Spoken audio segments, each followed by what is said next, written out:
Welcome to Electric Evolution with Liz Allan. This podcast is about the journey to a more sustainable future in order for us to be able to do our bit to achieve net zero. I'll be discussing a variety of topics with experts in their field in order to educate and increase our knowledge of clean energy, electric vehicles and the electric vehicle infrastructure. So whether you're an individual wanting to make a difference at home, a small business or a corporate, this podcast is just for you. So on today's episode, I have got Johan du Plessis, and he is the CEO and founder of Tepeo. Now they're based in Winnersh, which is ridiculous because it's like 15 minutes drive away from me in Reading, but we only just realised this recently. But so Johan, thank you for joining me anyway. Thanks, Liz. Great to be with you. So just to give you a little bit of background, so you were previously head of smart heat at OVO Energy, weren't you? But being CEO, Tepeo was formed in 2018. Tell me a little bit of your background up to the point that you formed Tepeo, if you would. Well, I started my career in engineering, so I'm an engineer by background, and actually started in oil and gas for BP, doing work all around the world and projects based in the Shetlands, in Korea. And really in 2014 decided that this was not the way I wanted to develop my career, and I wanted to move into solving the problem, not exacerbating it. So actually in 2014 I went cycling. I cycled around the world and came out of that with several ideas. Decided I needed to go into consulting for a couple of years first. So I did some strategy consulting, also focused around energy, but also some other sectors. And in that process became, I suppose there's no other way of saying it, but quite obsessed with some of the bigger issues around how on earth we can manage very low carbon electricity grids. So as we move from a world of centralised generation to renewables and decentralised generation, how on earth are we going to make sure that we match up when we use electricity with when it's available? And there are two answers to that as far as I'm concerned. Well, one is we need huge amounts of flexibility, and secondly we need to have price signals and ways of coordinating that flexibility through things like aggregators and software to make sure that we are making best use of renewables when they're generated. And so I joined a company called VCharge, who we sort of at the point to which we got acquired by OVO, and that was my way into OVO. And at OVO really spent a lot of time specifically looking at this problem of heat. And well, I suppose the rest is history, but came up with the idea for Tepeo and with what we now call the ZEB, or the zero-emission boiler. And it stemmed from really matching up this challenge of how we're going to manage renewables on our electricity grid, and also how on earth are we going to decarbonise 26 or 27 million homes in this country when 80% of domestic energy use is for heating, for space heating and hot water. It's the vast majority of all of the energy we use in our homes, and for most people in the country, the vast majority of people, that is currently today being provided by burning gas, oil, LPG, solid fuels. And that was just a challenge I couldn't not take on. I can imagine. So ZEB was born of your your idea. How did the design come about? So it's an electric boiler, isn't it? How did that design come about then when you actually formed Tepeo, and how long? I'm assuming you're going to have lots and lots of different iterations going through to make sure that you've got the right product right at the end. Oh yeah, so the concept that I came up with initially was the use of high density thermal storage. Okay. So if what we need to do is we need to get someone off a fossil fuel boiler, we need to electrify their heating. And you can either go the route of a heat pump, which is the dominant technology and will be the answer for the majority of homes. But for millions of other homes where there isn't, say, outdoor space, we needed something else. And what I set about doing was saying, well, if we can take that 80% of of your energy use and make it entirely flexible, then we can choose when we take electricity from the grid, when there are more renewables or when it's cheaper, or both, store that heat and put it into your heating system, into your radiators and your underfloor heating, in exactly the same way as what you had before from your gas and oil boiler. And so that was the sort of concept I came up with, and then I sort of lent on my engineering background and actually did the original design, sort of to understand whether feasibly it was possible, whether I could do it, and sort of went right back to the sort of bare bones, and to the thermodynamics of the whole concept.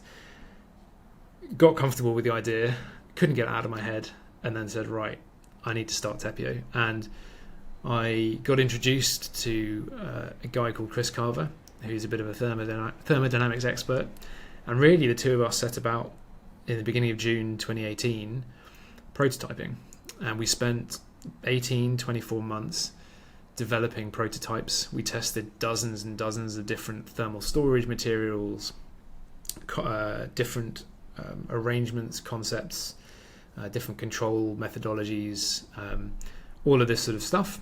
And that was the beginning of the story, and we raised funding and we slowly built a team. We brought in a really good CTO in Ian Woolley, who joined and basically set about developing all of our back-end infrastructure so that we could connect and talk to these products in the field. So yeah, that was 6 years ago. Wow. So ZEB is for homes. So what you're saying, am I right? It's for homes without the space outside for a heat pump, but actually heat pumps aren't for everybody anyway, are they? So what size are we looking at for the boiler itself? The ZEB is, so you can think of the ZEB as a smart heat battery, and it's a drop-in replacement for a fossil fuel boiler. Yeah. It's about the size of a washing machine. It plumbs into the same flow and return piping, the same pipes that currently heat your radiators or your underfloor heating.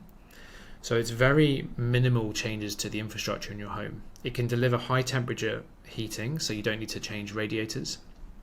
It works with the same thermostat, and it doesn't need outdoor space. So this is all contained inside your home.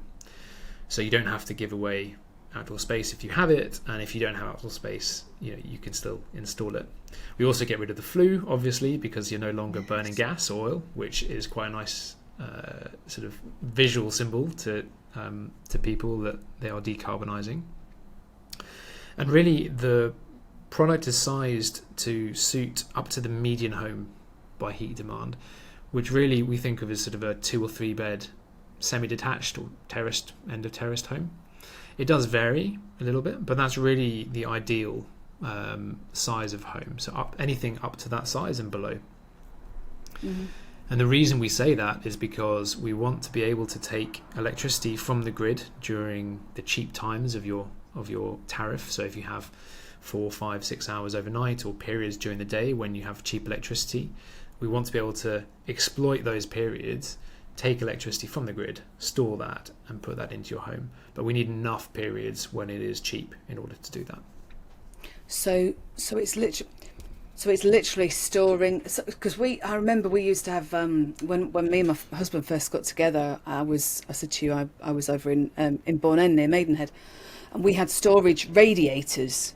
Then yep. With the great big bricks in the bottom that kind of like they worked during the day when you weren't in, and then they weren't on at night, which is kind of like, how does that work? Yep. But so are we talking? We're not talking about that kind of thing, are we? Anyway, but how does that system store that much heat during kind of cheap rate times?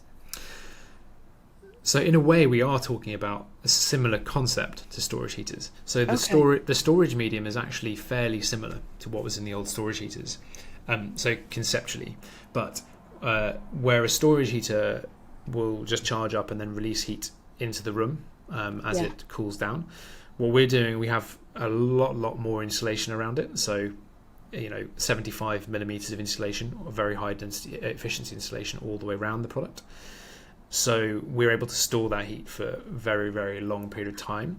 And then secondly, the other big difference is that this is for a central heating system. So we can then extract that heat from the thermal battery, put that into your water system, and then that goes out to your radiators. So it's a very, very controlled way of using the storage to make sure we're storing it incredibly efficiently, and then in a controlled way extracting that to put it into your heating system. So the concept's not too dissimilar, actually, and it can be quite helpful to think about that. We often describe it to people as a battery. People understand, they plug in their phone at night and it charges and then it stores that energy. This is doing exactly the same thing. We're just not storing it as chemical energy. We're storing it as heat, thermal energy. Oh, this is very clever. Oh my goodness. And I'm kind of a bit flabbergasted because you've come up with. I love talking to people who are innovators, and you are definitely an innovator, aren't you?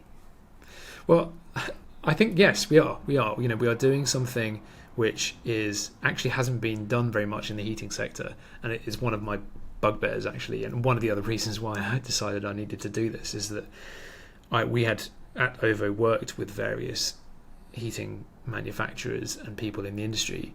And I was flabbergasted by the lack of innovation in the sector. And then we look around surprised that we're not really changing the way we heat our homes. We see huge change within the transport sector now with EVs taking off. Heating is flat. There's very little change going on, and if we're not going to innovate, then we shouldn't be too surprised. And like you said before we started recording, heat. The amount of it's 17% of UK domestic carbon emissions, isn't it? Domestic heating is 70% of all UK carbon emissions. Yeah, and if we think about that, we need to work on it. And actually, people like yourself bringing this product into light should make a difference. And actually, I just want to kind of mention. So I'm a real, as people know who've been on this podcast previously, I interviewed Robert Llewellyn, and I found out about Tepeo on Robert Llewellyn's podcast. It was, I think it was one of the early Everything Electric, kind of podcast episodes. I watched it on YouTube anyway, because basically, for those of you listening, you've not seen this, you've got to watch it, because it's basically Robert's house and all the different things he's done inside his house to decarbonise, which was amazing. And one of the things was your boiler, your electric boiler, which actually I kept hearing Tepeo afterwards, and then I saw you guys at Fully Charged or Everything Electric, and it's, to me, it's not a one size fits all, is it, for decarbonisation of heat? And actually you are fulfilling an area that we need kind of what your product is. Yeah, I mean, Robert is a bit of a hero. I think what he's done and doing for the whole industry around electrification is incredible. They have a very good way of communicating with people and getting through to consumers. Obviously, initially it was primarily focused on EVs, but they've really expanded it into home energy, and they are passionate about trying to electrify everything. Hence everything electric, I suppose.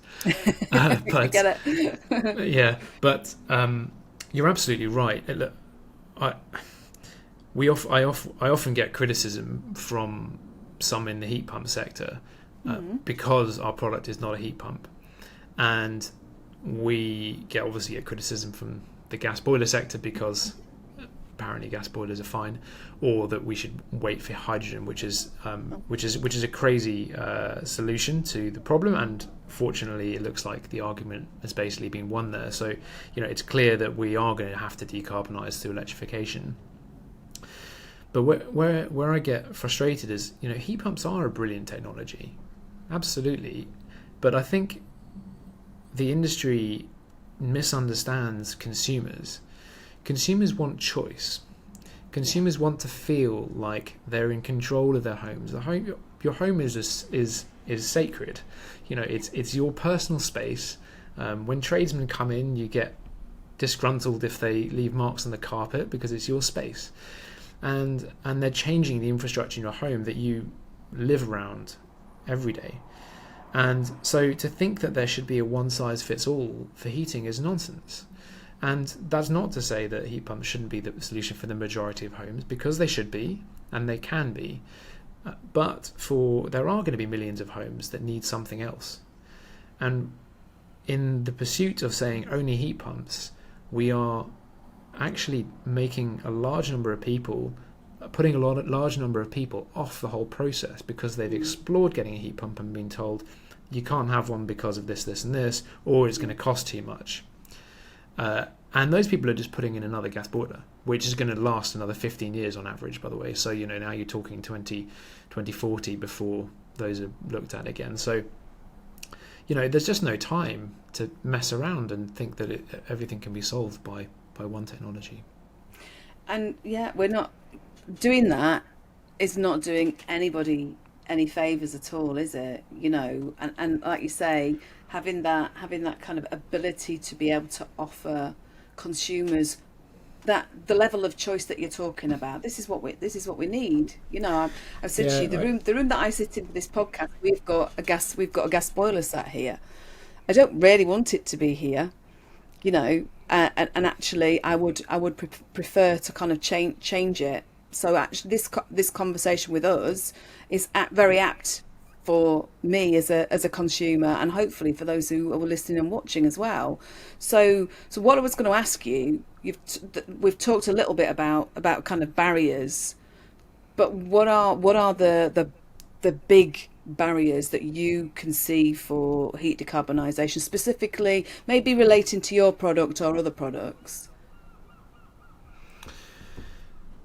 Well, there are lots, to be honest. And then the more, we dive into the detail of the different policies and regulations around this space, it becomes less and less surprising how little change there has been. So, for our product, we are a new product. It's a new product category, smart heat batteries and heat batteries for central heating. And as a result, we don't currently qualify for existing schemes like VAT relief. So VAT relief currently applies to heat pumps. It applies to all sorts of things like solar PV, now electric batteries most recently. It is crazy that it doesn't currently apply to heat batteries. The government has been working on this for over 2 years themselves. So the Department for Energy Security and Net Zero, in their defence, they have been very supportive of heat batteries, and it is difficult for change to happen. So that is something which we are working on. Secondly, subsidy. So being, again, a new product, the current boiler upgrade scheme subsidy only applies to heat pumps. And actually biomass boilers. So that's a £7,500 carrot to encourage people to upgrade their heating system to a low carbon solution, which we miss out on. So there's over £10,000 of support, of fiscal support for someone wanting to decarbonise to a heat pump, and nothing for other alternatives. So that obviously is very problematic for us. Our product, typically, the fully installed cost of a ZEB is £8,000 typically. That includes VAT of about £1,600. So, if you take off VAT and you give even half the support, the subsidy support that is afforded to heat pumps, you get to around £3,000, which is about £1,000 less than replacing your gas boiler. So all of a sudden, if you can get to that point, you can really drive some rapid change.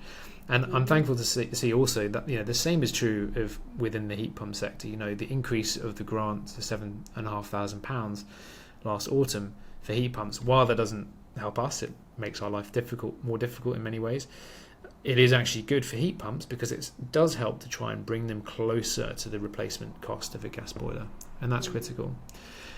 There are also then a whole range of other barriers. At the moment, on your electricity price, you pay additional levies which are not lumped onto gas, which is crazy. So we're effectively asking people to decarbonise and use electricity, but we're actually artificially making electricity more expensive relative to gas at the same time. So that's perverse. There's the two things working in opposite directions. We have really complex building regulations, and I think the interplay between building regulations and energy is hugely complicated and needs some unpicking. So there are all sorts of very much more technical things as well that we don't need to go into now around building regulations, and some of the things in the background that drive basically where all of the money is funneled when it comes to retrofitting homes, particularly through some of the social housing schemes and that sort of thing. There is unfortunately a lot of wasted money that's just not going necessarily towards useful things. So we, as we all know, we've just got a new government. Do you think that at some point they will integrate what your product is into the current incentives? Do you see that happening? I absolutely hope so. I think it's safe to say there is an enormous sense of optimism with the change of government. I think certainly from the officials that we've been speaking to in the last few weeks since the election, I think there's a genuine belief that Ed Miliband, as the new Secretary of State for DESNZ, is genuinely supportive of decarbonisation. He really actually wants to do it, and that is going to be really helpful for not necessarily just for us, but I think for the whole industry. So yeah, a huge amount of optimism there. I think they are probably realising that there's a lot to do as they get under the bonnet. But they are making changes already, and they're committing to doing lots of stuff. So we'll see. On the subsidy point, Ed Miliband in his first speech in fact said that they absolutely intend to extend the boiler upgrade scheme to millions more homes. Now, we interpret that to mean they will be hopefully making it more accessible, because in some places it is difficult to get a heat pump through the scheme because of the structure of the scheme. But secondly, to get it to millions more homes, we have to support other technologies, and we are hopeful that heat batteries as a technology category will be included in that. That's brilliant, and I'm going to keep my fingers, toes, and everything crossed for that to happen. As soon as they can, like you said, getting their head under the bonnet of what's gone on is going to take time, isn't it? So, but hopefully we'll start seeing some more positivity coming through. You talked about the kind of the, do you call it gas and electricity decoupling? Is that the right terminology? Yes. That's so. There are a couple of different issues going on there. One is that we have levies that are applied to the electricity price. So about 20%, it varies actually, but around up as much as 20% of your electricity bill is actually paying levies and things to cover things like CFDs for wind farms and that sort of stuff. So the cost. What's a CFD? Sorry. Contract for difference. Thank you. and warms homes discounts and various other things that are sort of wrapped up and lumped onto the electricity price, which effectively artificially inflates the cost of electricity versus gas. Gosh. So that's one thing. There are other things going on which get quite technical around the way the wholesale markets work. So there's a review of the wholesale markets for electricity, and there are a few things that they're trying to change there. The one is effectively to decouple the price of electricity from gas, because very often the gas turbines still end up, for now, being the marginal generator, which means they can end up inadvertently setting the electricity price based on their fuel type, based on gas. So that is a problem they're trying to unpick. And the second is around to decarbonise electricity much further, we just have to incentivize flexibility a lot more, and that's really kind of comes back to the core of what we've developed and why we've developed the heat battery that we have. Is we need to embed flexibility throughout the network, and things like what's termed locational or nodal pricing are options that they are considering for making the cost of electricity vary depending on where it is, where you are using it. So for example, it sort of seems logical that if you are right by a wind farm in Scotland or wherever, and the wind's blowing like crazy, the cost of the fuel is zero. The cost of that energy is very, very low. So it seems logical that if you want to incentivize the right investment in capital and use of energy, that there should be some reflection of where the energy is used as well. So there are people working on, there are lots of complexities around that, but essentially trying to make the pricing of electricity much more flexible to incentivize flexibility. And actually that in itself is going to, it's about an investment in a change of behaviour as well, isn't it? Because we've not been, I know nobody wants to use the word forced, and I don't want to use that when we're talking about decarbonisation. We need to get people to recognise this kind of thing it's for the right reasons, and like you said about kind of decoupling, hopefully will change that, hopefully long term change that behaviour and the way that people see the pricing. I don't know. You tell me. Yeah, look, I'm a firm believer in market forces and making sure that in my view, the government's job and the job of policymakers should be to make sure that the market signals reflect drive the behaviours that they want to see. So if you look at what's happened in the solar market in the last number of years, the price of solar panels has crashed, and what that has meant is that we are just building solar wherever you can find a spare roof in this country. There's solar going up, and that's not going up because the government's incentivizing it. They're not giving people a subsidy to do that, because we've got to a point where actually it just makes good economic sense to install solar panels, because the payback's very good. The cost of electricity is too high at the moment, but it means that actually the payback's really good. The problem in heating and in many other parts of energy is that we actually have the incentives just all wrong. Like the structures of the markets are just wrong. So very often that's confused with, it's going to be really expensive to decarbonize heating. It's actually not true. If the market is structured correctly, it can be a very economic way to heat our homes, and we will drive the transition much faster, because you won't have to tell people to do something. They'll just do it because it's the better option. It's just cheaper, it's better for their wallet. But to do that, we have to stop effectively subsidizing gas, charging, adding more costs onto electricity, and we have to make sure we incentivize flexibility, because it is very valuable to the system. So I wanted to ask you a question that's just popped into my head. For some time, in the same way this has happened with electric vehicles, there was quite a lot, and I think this happened before the negativity about EVs. There was quite a lot of negativity around, and I am going to talk about heat pumps specifically here, but there was quite a lot of negativity around heat pumps, and I'm assuming that also incorporated technology like yourselves.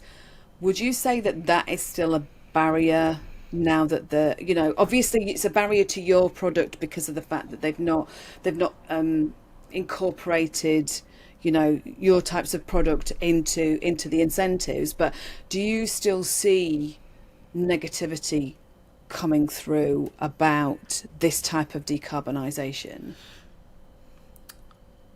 Unfortunately, yes. A lot. Do you? God. I think it is improving. I think there are unfortunately a lot of vested interests throughout the sector. Yes. The gas industry has been pushing hydrogen for years. It's logical if you're in the gas industry and mostly interested in your business, because they could see the long-term future if it went the way of electrification, which it needs to and it will. You've got this huge stranded asset, and so the Hello Hydrogen campaign, for example, has been peddling all sorts of mistruths. And the reason why that's important is because today, if your gas boiler or oil boiler breaks, the first person you call is the local installer. They'll come round and they'll probably get it working again, but then they'll say, well, you're going to have to replace your boiler with a new one. And at that point, you'll probably say to them, oh, what should I replace it with? And you may well say, well, is there a low carbon alternative?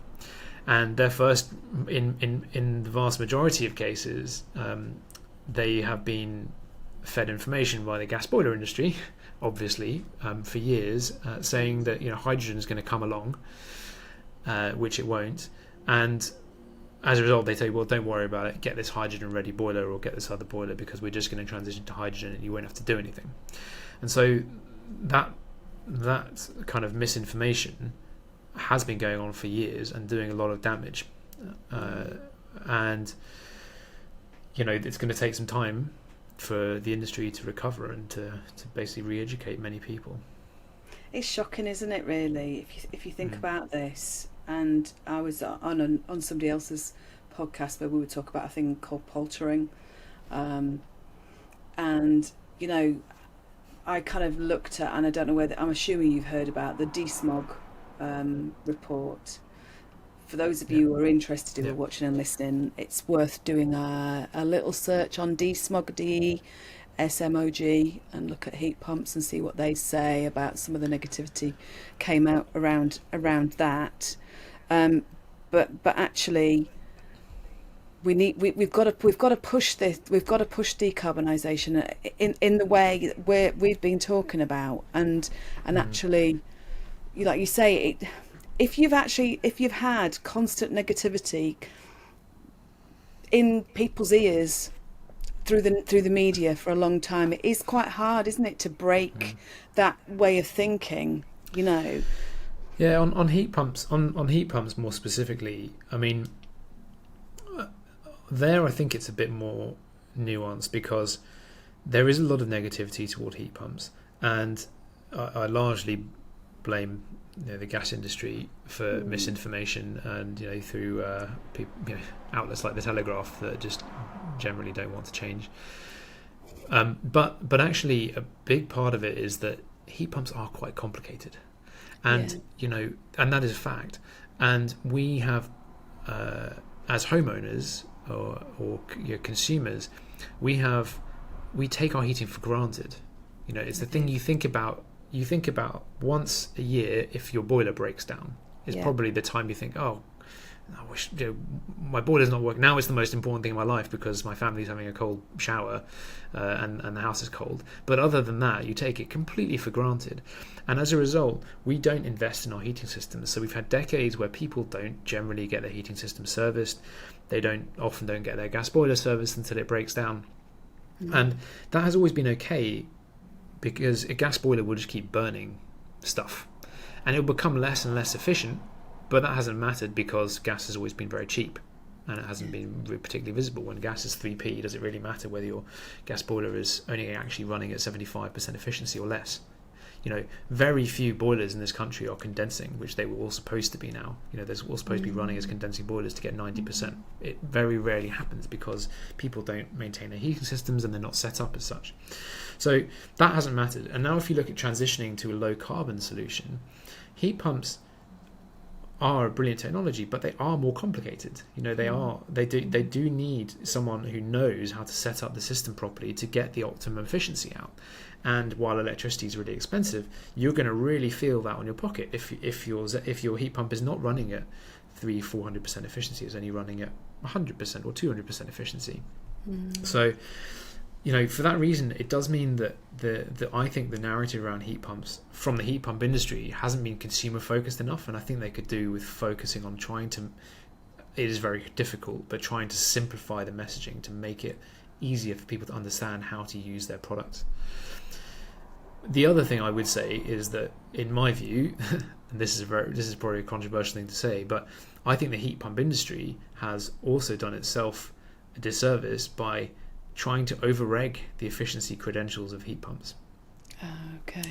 So, and what I mean by that is, it's a bit like with, the VW scandal. If you claim as some manufacturers do, you'll get 400-500% efficiency on this heat pump because you can in a lab. Then when someone actually only gets 350, or something like that, then of course now it's, that's terribly inefficient and it's much less efficient. Whereas if you have a gas boiler today that's 90% efficient and you told me I can give you a product that's 300% efficient, you'd say, wow, that sounds amazing. But the fact that they've set the expectations so high, it just opens up the door to the criticism from the media. And I think unfortunately that has done a lot of the damage. And so I do, it's brilliant that a heat pump is 300% efficient. It's brilliant. So why oversell it and then have people being disappointed? And that is where I come back to, I think that we haven't as an industry thought enough about our consumers and the consumer journey and that experience, that journey that a customer goes on of reading, it's going to be 500% and then actually it's only 300%. That's a disappointment. Whereas you can go the other way around and actually make it more of an uplifting purchase. And we're very, very quick to jump on social media, aren't we, these days, when something doesn't make us happy or we're unimpressed by something because we've been told this and it does that, and therefore, you're not getting the efficiency that you were told. But social media is that platform, isn't it? Yeah. But what I wanted to do was I wanted to come back to your product and how we've talked about kind of the installation situation with regards to gas boilers, but actually you have a network of approved installers, don't you? And will you explain a little bit about the network and the training that you give them and kind of the skills transition? Absolutely. So we think that obviously the trades and people who are going to install low carbon products are critical in this journey, and they have been left behind a little bit. There are 120,000 gas boiler installers in the country. There's something like 10,000 heat pump installers now. It's growing quickly because there's a lot of training going on there, but you can see the vast majority of installers are doing gas boilers. And with our product, because it is easier to install, it relies on actually the experience that you have as a plumbing, as a gas boiler or oil boiler installer. So we have a network of Tepeo pros. So these are typically gas, oil boiler installation businesses. We have some heat pump installation businesses as well, or other install other electric products. And really, you can just, if you're one of those businesses and you're interested in installing a ZEB, then you can just sign up through our website, and we give you access to training materials. It's about 3 hours of online training, and you can do some in-person training if you want to, but it's not essential. And that allows you to basically use your huge skill set that you developed over years in your trade and apply it to a low carbon solution. And we find that really exciting, and our installers love that. And that it allows them to start offering a low carbon solution to their customers. So they don't have to just go back and say, install another gas boiler. You can say, well, you could consider this, which is a low carbon boiler alternative. So we find that really exciting, and certainly we think that's a great way to scale a business like this and to really make a proper dent into the decarbonisation of heating in the UK. And especially because you are providing those technicians, those gas boiler engineers, with the ability to transition, like you say, over to low carbon technologies, and therefore, like you say, it's about spreading the word. The more people, I suppose, you have in that installer network, you're training them up. They are going to be talking positively about your product. Rather than kind of going back to the default, which is, let's just chuck another gas boiler in, they will be able to offer multiple kind of products that or things that specifically fit what they need. Yeah, exactly. And the other work on that subject, the other great aspect around the product is that the ZEB can be installed in 1 or maximum 2 days. So it can be installed as a distressed purchase. So if your current boiler breaks, your installer can come round and we can get them the ZEB the next day, or sometimes the same day, and get a ZEB in. So you can actually do that replacement really quickly. So it doesn't have to be as much of a big considered purchase as, say, a heat pump install, which would typically be 5+ days to install, including changes to your infrastructure. And at that point, you've then transitioned someone onto electric flexible electric heating. And there's nothing to say that in the future they may decide then to install a heat pump in 15-20 years time. But in the meantime, they've made that immediate switch off fossil fuels to decarbonise the heating, and it feels like a no-brainer to us. Absolutely. We just need those incentives to incorporate your products, don't we? Absolutely. I don't like incentives. I do think that subsidies serve a purpose, and when you're trying to build a new industry and a new technology category, and you're trying to stimulate a market, they are essential and they do serve a really good purpose. So for the time being, we do need that to help us get down the cost curve and to get to scale. This is brilliant. Honestly, I'm really looking forward to kind of seeing this happen. One thing I would just wanted to. No, we did talk about the costs. So the costs that you were talking about, that includes installation costs, you kind of the installation team as well, was it? Absolutely. £8,000 typically as a typical cost includes the installation, the product, and VAT. So. Okay. And what as I said, would you hopefully we can bring that down. Brilliant. Can I just ask you, what's the lifetime of the Tepeo ZEB? A long time. We give customers a 10-year guarantee, but fully expect it to last well over 20 years. I do think that part of developing low carbon sustainable products is that they should last for the long term. So we've designed the product so that in theory it should never need to be replaced. But there are some consumable components that can be replaced by a service engineer, for example. So, but the basic shell of it, the core. One of the great things about this type of storage technology, which we've not really touched on, is that thermal storage, as we've designed it in our product, it's actually the most energy dense form of storage, which basically means you can store the most energy in the smallest amount of space compared with any other technology, including lithium-ion batteries. But more importantly, almost, is that it doesn't degrade, and so you can heat and discharge, you can heat and cool down the core, put energy in, take it out as much as you want, as regularly as you want, for as long as you want, and the storage capacity doesn't decrease, which I think is essential because one of the challenges with chemical batteries is that does happen. And so obviously a heat battery isn't going to power your EV, so it's not the right technology for that application. You need to have chemical batteries, but you don't need to have chemical batteries for storing energy in the home if 80% of your energy use is going to be for heating. Yes. And so that's been our approach.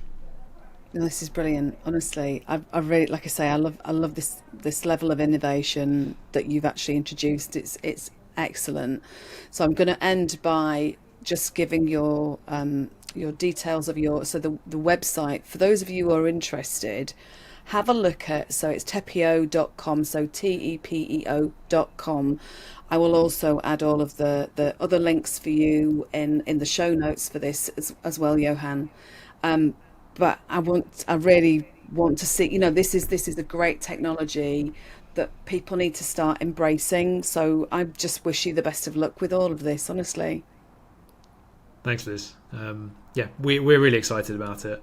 And, it's great to see that we're getting policymakers and the industry on side. It's taking time, but that's what, innovation is hard.